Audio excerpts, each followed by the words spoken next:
This used to be home to 178,000 people. There were 3 movie theaters downtown, a department store that stayed open until 9, churches that needed 2 services on Sundays just to fit everyone in. Today, the population is 69,000. And falling. You can drive for blocks through neighborhoods and see nothing but empty lots where houses used to stand, weeds growing through sidewalk cracks, stop signs watching over intersections that led to nowhere. This is Gary, Indiana, a city that was born in 905 days and has been dying for 50 years. This is the story of what remains and what we lost along the way. Standing on Broadway Street in downtown Gary today, you can see the skeleton of what used to be. The Palace Theater, where Duke Ellington once played, sits gutted and empty. Windows broken out. Marquee letters scattered on the sidewalk below. The Gary Public Library, built from Indiana limestone in 1906, still stands. But the reading rooms that once bustled with students and families are quiet now. Too quiet.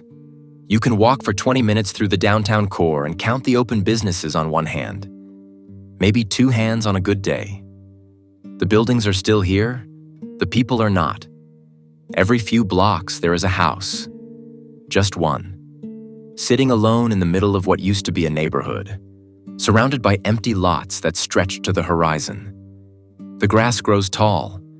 Trees have started to reclaim the land where children once played.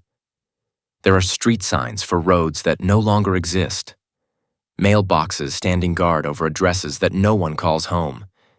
This used to be America's Steel City, the place where the railways met the Great Lakes, where families came to build something better. Now it is something else entirely. A monument to what happens when the thing that made a place matter stops mattering.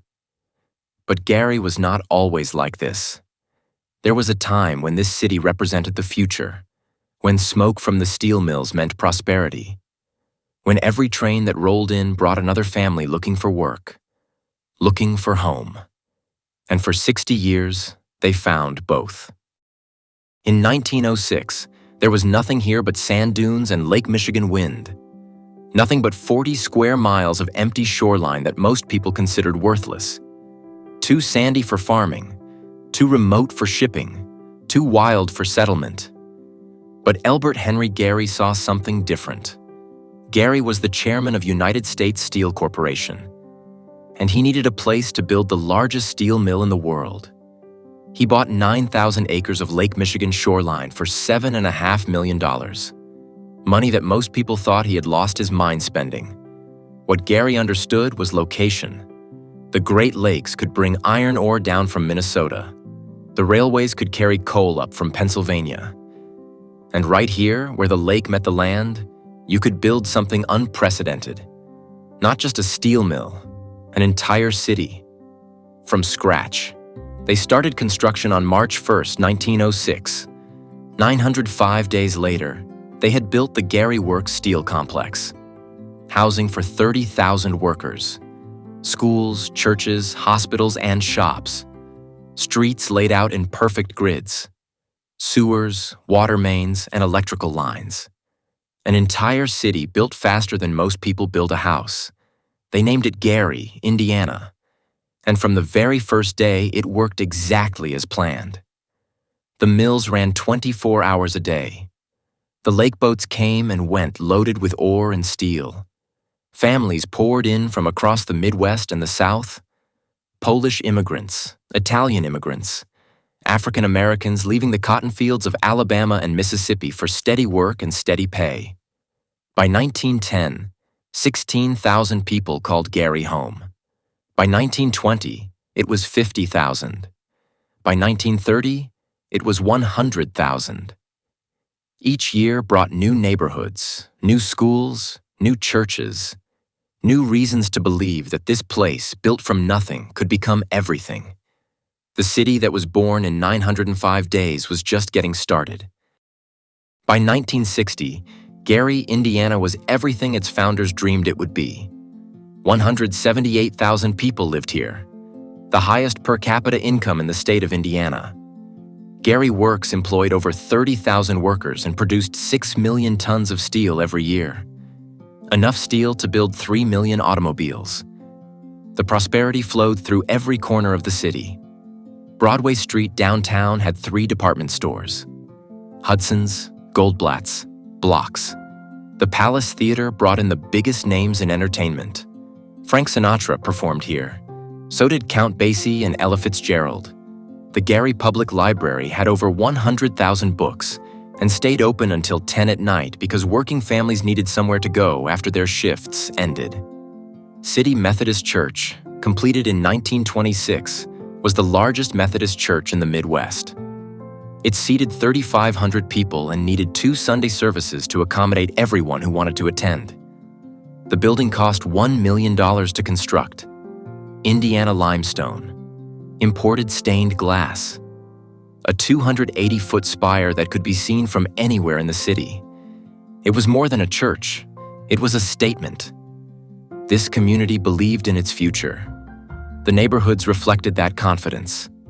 Midtown, Glen Park, Toleston, tree-lined streets with well-maintained homes, front porches where neighbors talked in the evenings, corner stores that knew your name, schools that sent their graduates to universities across the Midwest. In 1950, Joseph and Catherine Jackson moved to Gary from Arkansas. They bought a small house at 2300 Jackson Street for $8,500. Joe worked as a crane operator at the steel mill. Catherine raised 9 children in that house, including a boy named Michael, born in 1958. In 1964, Michael and his brothers formed a singing group in their living room. They called themselves the Jackson Five. Gary was becoming more than a steel city. It was becoming a place where dreams came true, where families could build something better than what they left behind, where the American promise felt real and achievable and close enough to touch. This was Gary at its peak. This was what prosperity looked like when it was shared by an entire community. This was home. The end began in the early 1970s, not with a single moment, not with a plant closing or a natural disaster, but with something more insidious, something that crept in so slowly that most people did not see it coming until it was too late. Foreign steel. Ships arriving from Japan and Germany loaded with steel that cost less to make than what Gary could produce. By 1977, imported steel had captured 18% of the American market. American steel companies, including United States Steel, faced a choice: modernize their plants and compete, or cut costs and hope the problem would go away. They chose to cut costs. The layoffs at Gary Works began in 1975. Small at first, a few hundred workers, then a few thousand, then entire departments. Each lost job meant 3 or 4 more jobs lost in the community. The restaurant where steel workers ate lunch, the clothing store where they bought their family's school clothes, the car dealership where they made payments every month. When the steel workers stopped spending money, the whole city felt it. By 1987, Gary Works' employment had fallen from 30,000 workers to just 6,000. 24,000 jobs. Gone. But the job losses were only part of the problem. Gary had always been a company town. When United States Steel prospered, Gary prospered. When the company struggled, the city struggled. But there was something else happening, something that made the economic crisis into something worse. White flight. As unemployment rose and crime increased, middle-class white families began moving to the suburbs. Merrillville, Crown Point, Hobart, places with newer schools and safer streets and lower taxes. They took their income with them, and their property taxes, and their political influence. What they left behind was a city that suddenly had to maintain infrastructure built for 178,000 people with the tax base of 120,000. Then 100,000, then 90,000. The numbers kept falling, but the bills stayed the same. Between 1960 and 1990, Gary lost 71,000 residents, 40% of its population, gone in 30 years. The decline was not gradual. It was relentless. Every year brought more closures, more empty houses, more families loading moving trucks and driving away. Hudson's department store closed in 1978. Goldblatt's followed in 1981. Blocks held on until 1985. But when they finally locked the doors, downtown Gary became a ghost town. The Palace Theater, where Sinatra once performed, went dark in 1972. The marquee letters were stolen piece by piece. Windows were broken out by vandals or storms. No one bothered to fix them. City Methodist Church held its final service in 1975.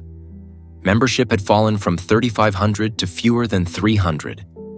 The massive sanctuary, built to house the spiritual life of a thriving community, echoed empty every Sunday. In 1997, the church was abandoned completely. Rain poured through broken windows. Trees began growing through holes in the roof. Nature started to reclaim the building that once symbolized Gary's faith in its own future. The schools were next. Gary Community Schools enrollment fell from 44,000 students in 1970 to 5,000 by 2017. Roosevelt High School, opened in 1930, closed in 1981. Frobel High School, which had sent generations of Gary students to college, closed in 2008. 20 school buildings were shuttered. Playgrounds were chained off. Libraries were emptied. As the schools closed, more families moved away. As families moved away, more schools closed. The violence made everything worse. Gary's crime rate exploded in the 1980s and 90s. In 1993, there were 110 murders in a city of just 116,000 people. 91 murders per 100,000 residents. Gary became known as Murder Capital, USA. National news crews came to document the decay. They filmed abandoned houses, crack deals on street corners, police tape around crime scenes. Gary became a symbol of everything that could go wrong with an American city. But symbols are easier to talk about than people. And people were still living here, still trying to make it work, still calling this place home even as the world around them crumbled. Some stayed because they had family here. Grandparents who refused to leave the house they had lived in for 40 years. Some stayed because they could not afford to go anywhere else. Some stayed because they believed Gary could come back, that the steel mills would reopen, that the jobs would return, that their children would have the same chances they once had. They were wrong, but they stayed anyway. Today, 69,000 people still call Gary, Indiana home. Drive through the city and you will see the contradictions everywhere. Abandoned houses next to well-maintained gardens, empty lots where neighbors gather for block parties, community centers that serve hundreds of families in buildings that have seen better days. The Genesis Convention Center still hosts events. The Gary Public Library still loans books and provides internet access and serves as a community gathering place. Churches like New Birth Missionary Baptist and Mount Olive Baptist maintain active congregations and social services. In Miller Beach, near the Lake Michigan shoreline, home values have started to stabilize. Young families are moving in, drawn by lakefront access and affordable housing. It is not the Gary of 1960. It will never be that again.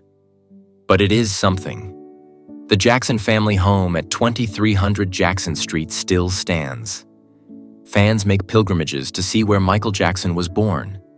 They leave flowers and memorabilia and take pictures. But to reach the house, they have to drive through blocks where more lots are empty than occupied, where the house that launched a global superstar sits isolated among urban ruins. It is a perfect metaphor for Gary. World-famous cultural contributions emerging from a dying industrial city. The city has torn down over 5,000 abandoned buildings since 2010, using $75 million in federal funding. Mayor Karen Freeman Wilson called it right-sizing, the acknowledgement that Gary would never return to its former size. Better to concentrate resources on viable neighborhoods than spread them too thin trying to maintain a ghost town. Some blocks have been completely cleared and turned into urban prairie. Grass and wildflowers growing where houses once stood. It is beautiful in its own way. And heartbreaking. Standing here, you can almost hear what this place used to sound like. Children walking to school, factory whistles marking the shift changes, church bells calling families to Sunday service. Out in the desert, I have learned something about what endures and what does not. Cities, like companies, like dreams, are more fragile than we want to believe. Gary was built in 905 days. It took 50 years to die. But 69,000 people still live here, still build lives here, still find ways to make it work. And that is the part that stays with you. Not the statistics or the decline or the national media stories about urban decay, but the resilience, the refusal to give up, the determination to call this place home even when home becomes something nobody recognizes. Places remember, even when people forget. And Gary remembers everything, the prosperity and the poverty, the hope and the heartbreak, the families who came looking for better lives, and the families who stayed when those lives became harder to find. This is the story of the city that died, and the people who refused to let it stay buried. Remember, this video is for educational purposes only. Always do your own research. There is a growing community of people who believe these stories deserve to be told. If you are one of them, subscribe and join us. And tell me in the comments below, have you ever driven through Gary, Indiana? What did you see there? What did it make you think about? I read every comment, and your stories become part of these stories. Thank you for watching. I will see you in the next one.